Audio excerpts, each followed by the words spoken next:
함께 보실 하나님 말씀은 구약성경 욥기 41장입니다. 5월 30일 욥기 41장을 읽는 날인데 41장은 조금 길지만 1절부터 마지막 34절까지 말씀 함께 공독하겠습니다.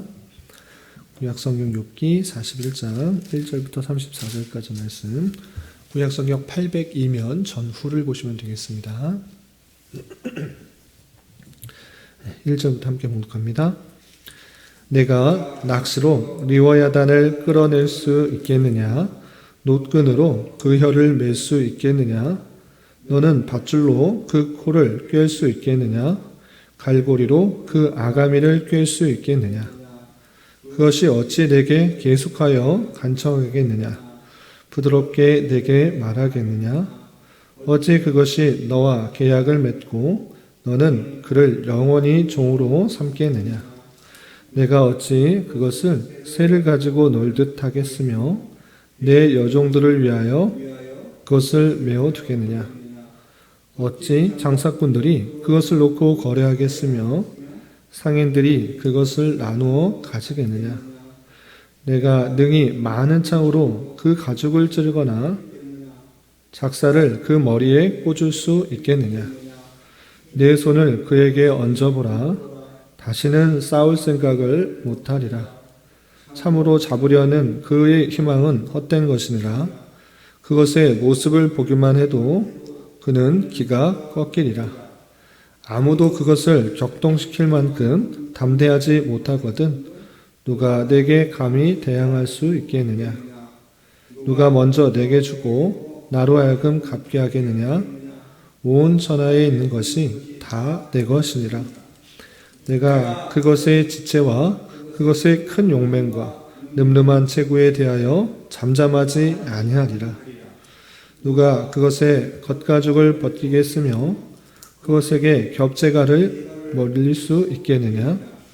누가 그것의 턱을 벌릴 수 있겠느냐? 그의 둥근 이틀은 심히 두렵구나. 그의 즐비한 비늘은 그의 자랑이로다. 튼튼하게 봉이 나듯이 닫혀 있구나. 그것들이 서로 달라붙어 있어 바람이 그 사이로 지나가지 못하는구나. 서로 이어져 붙었으니 능히 나눌 수도 없구나. 그것이 재채기를 한즉 빛을 발하고 그것의 눈은 새벽의 눈꺼풀 빛 같으며 그것의 입에서는 횃불이 나오고 불꽃이 튀어나오며 그것의 콧구멍에서는 연기가 나오니 마치 갈대를 태울 때에 솥이 끓는 것과 같구나. 그의 입김은 숯불을 지피며 그의 입은 불길을 뿜는구나. 그것의 힘은 그의 목덜미에 있으니 그 앞에서는 절망만 감돌 뿐이구나. 그것의 살껍질은 서로 밀착되어 탄탄하며 움직이지 않는구나.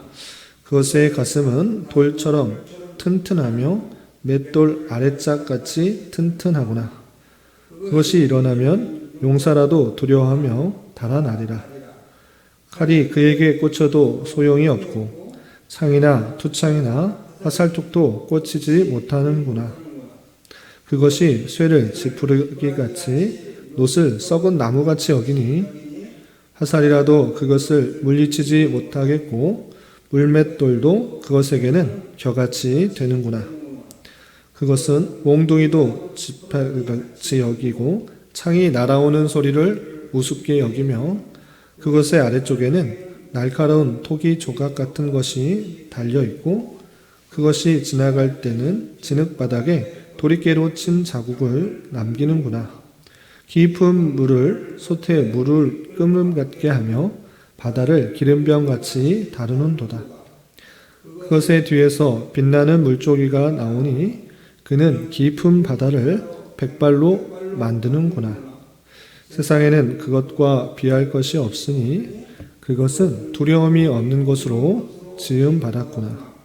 그것은 모든 높은 자를 내려다보며 모든 교만한 자들에게는 군림하는 왕이니라. 아멘. 네, 감사합니다. 오늘 말씀 읽기 본문은 욥기 41장입니다. 욥의 환난에 대해서 세 친구들에 대한 그 원인에 대한 공방전이 맞춰지게 되고 하나님께서 그 모든 상황을 정리하시면서 말씀하시는 욥에게 말씀하시는 내용이 욥기 38장부터 41장까지 이어지는 것입니다. 그 중에서 우리가 어제 살펴봤던 욥기 40장에서는 베헤못이라는 동물을 통하여서 아주 크고 센 힘이 센 그 동물조차 인간이 어떻게 대항할 수 없는 그 모습을 통하여서 하나님께서는 그것조차 주관하시고 다스리신다라는 것을 통해서 인간의 제한성과 인간의 연약성이 하나님 앞에서 어떠한 말도 대답도 할 수 없는 연약한 존재라는 것들을 강조하는 말씀을 살펴볼 수 있었습니다.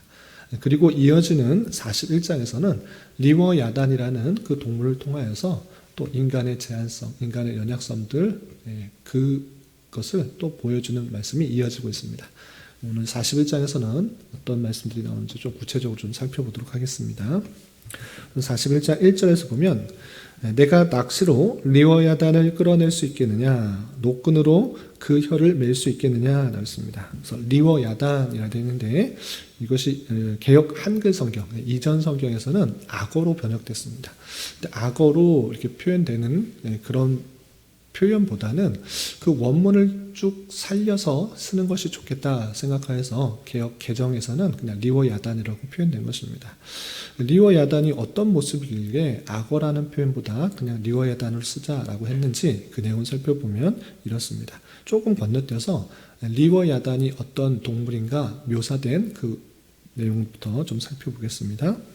12절 보시면 이렇게 표현되어 있습니다. 좀 건너뛰어서 12절 내가 그것의 지체와 그것의 큰 용맹과 늠름한 친구에 대하여 잠잠하지 아니하리라 하고 하면서 리워야단은 지체가 또 용맹과 체구가 아주 크고 늠름한 모습이다. 그래서 이것을 내가 너에게 말해주겠다 이렇게 표현하고 있는 것입니다.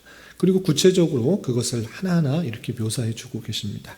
13절 보시면 누가 그것의 겉가죽을 벗기겠으며 그것에게 겹재갈을 물릴 수 있겠느냐. 겉가죽이 아주 두껍기 때문에 어떤 사람도 어떤 힘 있는 사람도 그 겉가죽을 벗길 수가 없고 그냥 힘이 세기 때문에 재갈을 물릴 수도 없는 그런 힘을 가진 그런 동물이다 이렇게 표현하고 있습니다. 또 14절에서 보면 누가 그것의 턱을 벌릴 수 있겠느냐. 그의 둥근 이틀은 심히 두렵구나 라고 하면서 턱이 아주 튼튼하고 단단하기 때문에 누구도 함부로 가서 그 턱을 벌릴 수도 없고 어떻게 할 수가 없는 그 모습들이 있다라는 것을 보여주고 있습니다. 또한 15절에는 이런 표현도 있습니다. 15절 그의 질비한 비늘은 그의 자랑이구나 라고 하면서 온몸이 비늘로 덮여 있다라는 것을 알 수 있습니다. 그런데 이 비늘이 그냥 물고기들의 그런 비늘, 반짝반짝거리는 얇은 비늘이 아니라 아주 튼튼하게 되어 있는 것을 계속해서 살펴볼 수 있는 것입니다. 보시면 15절 하반절에 튼튼하게 봉인하듯이 닫혀 있구나 라고 하면서 그 비늘이 아주 튼튼하고 단단하다는 것을 알 수 있습니다. 또한 16절에서는 그것들이 서로 달라붙어 있어 바람이 그 사이로 지나가지 못하는도다. 서로 이어져 붙었으니 능히 나눌 수도 없구나 라고 하면서 그 비늘이 아주 튼튼하고 단단하게 바람조차 지나갈 수 없을 정도로 아주 견고하게 붙어 있다는 것을 알 수 있습니다. 이렇게 그 리워야단의 그 피부 조직이 아주 튼튼하고 단단한 비늘로 되어 있다는 것을 알 수가 있고요. 조금 건너뛰어서 22절에는 이런 표현도 있습니다. 22절 보시면 그것의 힘은 그의 목덜미에 있으니 그 앞에서는 절망만 감돌 뿐이구나 라고 하면서 그의 힘이 목덜미에 아주 있어서 그 목덜미에 그 움직이는 것을 통해서 엄청난 힘이 나간다라는 것을 우리는 생각해 볼 수가 있는 것입니다. 그리고 23절에는 이런 표현도 있습니다. 23절 그것의 살껍질은 서로 밀착되어 탄탄하며 움직이지 않는구나. 그리고 24절 그것의 가슴은 돌처럼 튼튼하며 맷돌 아래짝같이 튼튼하구나 했습니다. 그리고 26절에는 이런 표현도 있습니다. 26절 보시면 칼이 그에게 꽂혀도 소용이 없고 창이나 투창이나 화살촉도 꽂히지 못하는구나 라고 하면서 그 리워야단의 그런 그 모습들을 사람이 어떤 칼로 창이나 투창, 화살 이런 각종 아주 단단하고 사람을 공격할 때 쓰는 그런 무기들조차도 그 단단한 비늘 안에 소용이 없다라는 것을 말해주고 있습니다. 그리고 그것의 힘이 얼마나 세는가라고 할 때 27절부터 29절까지는 이런 표현도 있습니다. 27절에 보시면 그것이 쇠를 지푸라기 같이 놋을 썩은 나무같이 여기니 화살이라도 그것을 물리치지 못하겠고 울맷돌도 그에게는 겨같이 되는구나.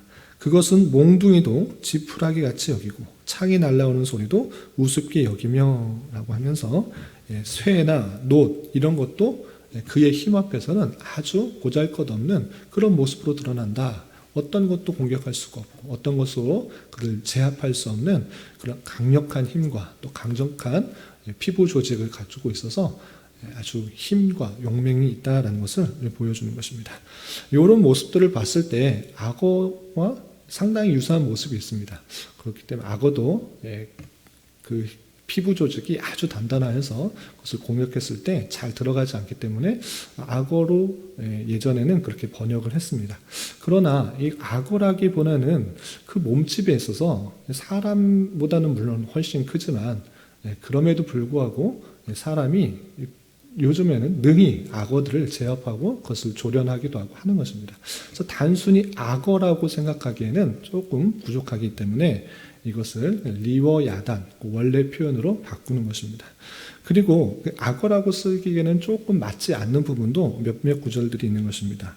어떤 것들이 있는가라고 할 때 30절과 32절에 조금 다른 표현도 있습니다. 30절 보시면 그것의 아래쪽에는 날카로운 토기 조각 같은 것이 달려있고 그것이 지나갈 때는 진흙바닥에 도리깨로 친 자국을 남기는구나 라는 표현을 통해서 아래쪽은 등 쪽에는 아주 단단하고 강한 그런 조직이 있지만 아래쪽에는 좀 연약한 것들이 있는데 아래쪽에도 날카로운 토기 조각 같은 것이 있고 그것이 지나간 후에는 아주 큰 자국을 남긴다라는 그런 표현을 통해서 악어와는 약간 다른 모습들이 또 보이는 것입니다. 또 어떤 표현이 있냐면 32절에는 이런 표현이 있습니다. 32절 보시면 그것의 뒤에서 빛나는 물줄기가 나오니 그는 깊은 바다를 백발로 만드는구나 했습니다.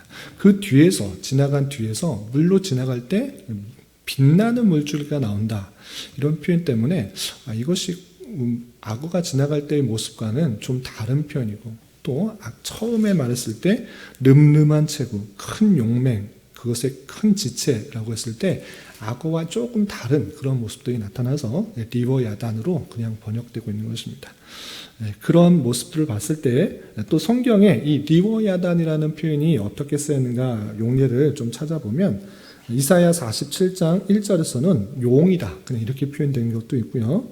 또 시편 104편 26절 예전 성경에는 욥기와 같이 악어라 이렇게 표현된 것도 있고 또 시편 74편 14절에서도 그 리워야단을 그냥 리워야단이라 라고 표현하고 있는데 그것은 구불구불 표현되고 있는 구불구불한 곳에 있는 그 리워야단이라고 하는데 이것은 그 강을 표현하고 있는 아수르 지형을 표현하기도 하는 것입니다. 또한 이집트를 상징할 때도 리워야단이다 라고 표현하고 있는 것입니다.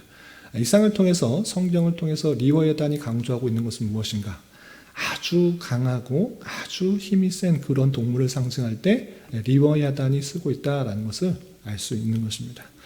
그리고 조금 다시 좀 앞으로 넘어와서 18절에 그 모습을 상징하는데 설명하는 데 있어서 좀 과장되게 과장법으로 또 어떻게 보면 시적이고 어떻게 보면 상당히 과장한 표현도 있는데 이런 표현도 있는 것입니다. 리워야단에 대해서 18절부터 21절까지 이렇게 표현되어 있습니다. 18절을 보시면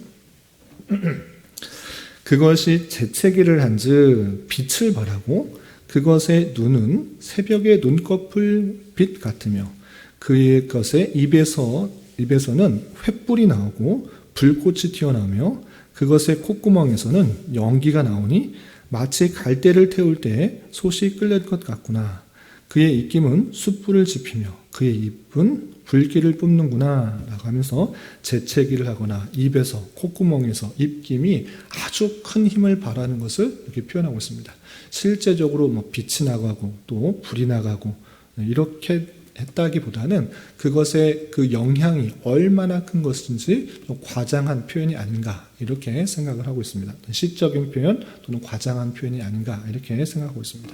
어쨌든 리워야단이라는 그 동물은 아주 크고 아주 힘이 세서 능히 사람이 어떻게 할 수가 없는 그런 모습이고 가까이만 봐도 사람이 두려워할 수밖에 없는 그런 존재라는 것을 알 수 있습니다. 그런데 이 사실을 욥이 전혀 모르는 것이 아니라 너 리워야단 알지 않느냐? 리워야단 그것에 대해서 이렇게 이러한 특성이 있는데 네가 어떻게 할 수 있느냐라고 물으시는 것입니다. 실제적으로 이 동물에 대해서 사람이 또한 욥이 어떻게도 할 수가 없다라는 것을 이렇게 질문하고 있습니다. 다시 처음으로 돌아와서 2절에 이렇게 표현되어 있습니다. 1절 하반절에서도 네가 노끈으로 그 혀를 맬 수 있겠느냐? 2절 너는 밧줄로 그 코를 꿰 수 있겠느냐? 갈고리로 그 아가미를 꿰 수 있겠느냐? 그것이 어찌 내게 계속하여 간청하겠느냐? 부드럽게 내게 말하겠느냐? 어찌 그것이 너와 계약을 맺고 너는 그를 영원히 종으로 삼겠느냐? 그를 어떻게 묶어서 또는 자갈을 매겨서 아가비를 꿰어서 어떤 것도 할 수가 없는 그런 동물이다. 그리고 너 계약을 맺어서 그 사람이 힘세니까 나랑 계약 맺자. 그리고 어떤 방식으로 나를 도와주고 내가 너를 도와주겠다. 이런 식으로 협상하거나 계약을 맺을 수 없는 그런 동물이다 라고 표현하고 있습니다. 또한 5절이야 이런 표현도 있습니다. 5절 내가 어찌 그것을 새를 가지고 놀듯 하겠으며 내 요종들을 위하여 그것들을 메어두겠느냐? 어찌 장사꾼인들 그것을 놓고 거래하겠으며 상인들이 그것을 나누어 가지겠느냐? 내가 능히 많은 창으로 그 가죽을 찌르거나 작사를 그 머리에 꽂을 수 있겠느냐? 내 손에 그것에게 얹어보라. 다시는 싸울 생각을 못하리라 라고 하면서 그 리워야단이라는 그 동물이 아주 힘이 세고 아주 능이 있고 어떻게 범접할 수 없는 그런 모습이기 때문에 가까이 가는 것, 손을 대는 것만 해도 내가 도저히 이것은 상대할 수 없는 그런 동물이구나 라고 표현하고 있는 것입니다. 그런데 그것을 내가 하나님께서 그것을 주관한다. 그런데 너희들은 나에게 어떻게 힐난하거나 따지거나 묻거나 할 수 있느냐? 리워야단에게도 그렇게 못하는 존재일 뿐인데 나는 그 리워야단뿐만 아니라 베헤몬, 우주 만물, 동물의 모든 피조세계 아주 작은 것 하나하나 간섭하시며 역사하시는 자일진데 너가 어떻게 인간이 나에게 힐난하거나 따지거나 할 수 있느냐라는 것입니다. 어떻게 표현하셨는가 라고 할 때 10절, 11절에 이렇게 표현되어 있습니다. 10절, 11절 보시면 아무도 리워야단을 격동시킬 만큼 담대하지 못하거든. 욥뿐만 아니라 어떤 능력 있는 자, 어떤 힘 있는 왕, 어떤 용맹한 자, 어떠한 대장부, 어떠한 사람도 그만큼 담대할 수가 없는데 누가 내게 감히 대항할 수 있겠느냐라고 말씀하시는 것입니다. 하물며 이 리워야단에게도 대항 못할 그런 인간일 존재일진데 내가 리워야단을 만들고 운행하고 또 역사하는 그런 분일진데 누가 내게 감히 대항하겠느냐라고 하면서 연약한 인간으로서는 그 우주에 광활하시고 모든 능력을 갖고 계신 그분 앞에 함부로 따지거나 원망하거나 불평하거나 할 수 없는 존재라는 것을 이렇게 말씀하시는 것입니다. 그래서 11절 보시면 누가 먼저 내게 주고 나로 하여금 갚게 하겠느냐? 온 천하에 있는 것이 다 내 것이니라 라고 하나님께서 욥에게 선포하시면서 하나님이 어떠한 분이신지를 더 드러내는 것입니다. 욥의 환난과 역경들 그것이 욥에게 있어서는 물론 아주 힘들고 어려운 일이었습니다. 참기 힘든 일이어서 차라리 죽었으면 좋겠다라고 생각할 정도로 너무나 힘든 일이었습니다. 그러나 나는 아무 잘못 없는데 하나님께서 왜 이런 일을 주셨는가 원망하고 불평하는 그 모습조차 하나님 보시기에는 참으로 연약한 인생이구나라는 것을 보여주는 것입니다. 하나님께서 그 모든 것을 사용하셔서 가장 선한 길로 인도하여 주시는 그런 능력의 하나님이시라는 것을 욥기서는 보여주는 것입니다. 그러니까 우리가 힘들고 어려울 때 아무 말도 하지 말라 이런 말을 강조하는 것이 아니라 그런 힘든 것, 어려운 것 다 안다. 그러나 그 어려움과 힘듦을 통해서 하나님께서는 그 백성을 더욱더 인내하게 하시고 하나님이 어떠한 분이신지를 깨닫게 하시는 방편으로 사용하는 것이니 인간으로서는, 연약한 인간으로서는 하나님에 대해서 불평불만하기보다는 더욱더 하나님을 의지하고 하나님이 어떠한 분이신지를 체험하는, 깨닫는 귀한 수단으로 사용해야 된다는 것을 하나님께서는 알고자 하는 것입니다. 하나님께서는 우리 신약 성경에서 계속해서 살펴보았듯이 공중의 새 나는 조차, 새가 날아가는 것조차 들에 핀 백합화보다 훨씬 더 귀중하게 생각하는 것이 사람인 것입니다. 그리고 그 택하신 사람을 위해서 얼마나 사랑하시는지를 알려주기 위해서 자신의 본체이신 성자 하나님을 이 땅에 보내시고 그 죽임을 당하기까지 내가 너를 사랑한다. 내가 끝까지 지켜준다. 영원까지 지켜주신다는 것을 보여주신 그 분이라는 것이 우리 성경을 통해서 확인되었기 때문에 당장의 어려움과 환난들, 낭망하고 좌절하고 생을 마감하는 극단적인 생각을 하는 것이 아니라 영광이 있기 위해서는 고난도 허락하여 주신 것이고 내 길을 가는 자는 나의 자기 십자가, 자기를 부인하고 자기 십자가를 따르는 것이다. 고난을 만나도 환난을 만나도 기뻐하고 즐거워할 수 있는 것은 무엇인가? 환난이 인내를 낳고 인내가 연단을 낳고 연단이 소망을 낳게 되는 것인지 하나님의 놀라운 그 하나님의 우주 섭리를 이끄시는 방편인 줄 알아. 당장에 닥치는 여러 가지 어려움과 환난에 대해서 낭망하고 좌절하는 것이 아니라 하나님의 놀라운 계획과 섭리를 아는 자로서 놀라운 주권을 아는 자로서 잘 인내하고 또 하나님의 남다른 내 계획과 생각보다 또 다른 차원의 계획이 있는 줄 알아 그것을 붙들며 인내하며 잘 견디어 나가는 것이고 하나님의 얼마나 선하시고 아름다우신지를 깨달아 아는 것 그것이 이 땅에서의 삶의 목표요 삶의 이유라는 사실들을 잊지 말아야 될 것입니다.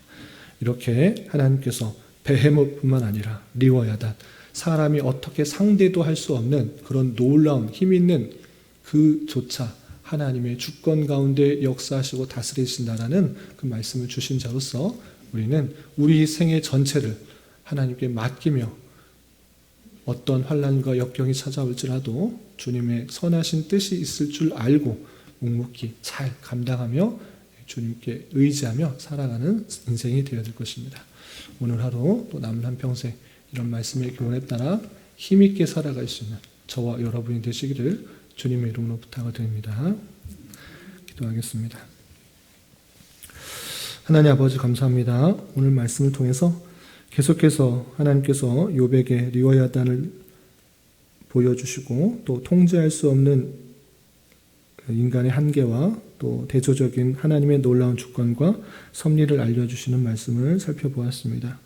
이런 말씀을 대한 자로서 인간은 하나님 앞에 참으로 미약하고 부족하며 연약하고 제한적인 존재임을 다시 한번 생각하게 하여 주시고 우리가 만나게 되는 여러 가지 낭망되고 좌절되는 상황 속에서도 원망과 불평에 그치는 것이 아니라 환난과 역경을 통해서 더욱더 연단받게 하시고 하나님의 어떠하심을 깨닫게 하시는 형편이 있는 줄 알아 여러 가지 환난과 역경을 잘 감당할 수 있는 자 되게 하여 주시며 이 땅에서의 모든 상황과 여건을 통하여 하나님의 백성답게 잘 준비되어가는 과정이 될 수 있도록 인도하여 주시옵소서.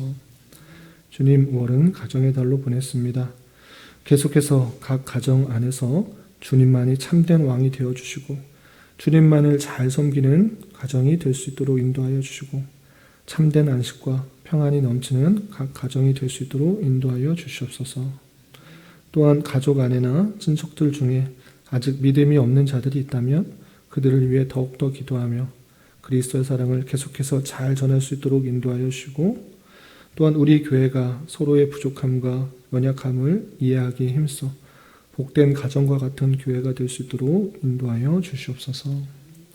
주님, 교회 내 육체의 질병과 연약함으로 어렵고 힘든 가운데 있는 여러 성도들이 있사오니 주님 지켜주셔서 건강하게 잘 치유되고 회복될 수 있도록 인도하여 주시고, 직장과 사업장의 문제로 가족의 전도와 신앙을 위해, 아이의 임신과 남편의 사업을 위해 주님께 간절히 부르짖으며 나아가는 여러 지체들이 있사오니 주님 그들과 함께하여 주시고 그들의 기도 응답해 주시사 우리의 기대와 소망보다 훨씬 더 풍성한 것들로 채워주시는 하나님을 깊이 경험할 수 있는 기회 되도록 인도하여 주시옵소서. 이 시간 각자 주님께 간절히 간구하는 기도 제목 주님께서 들으시고 가장 선한 것들로 응답하여 주시옵소서. 예수님의 이름으로 기도 올리옵나이다. 아멘.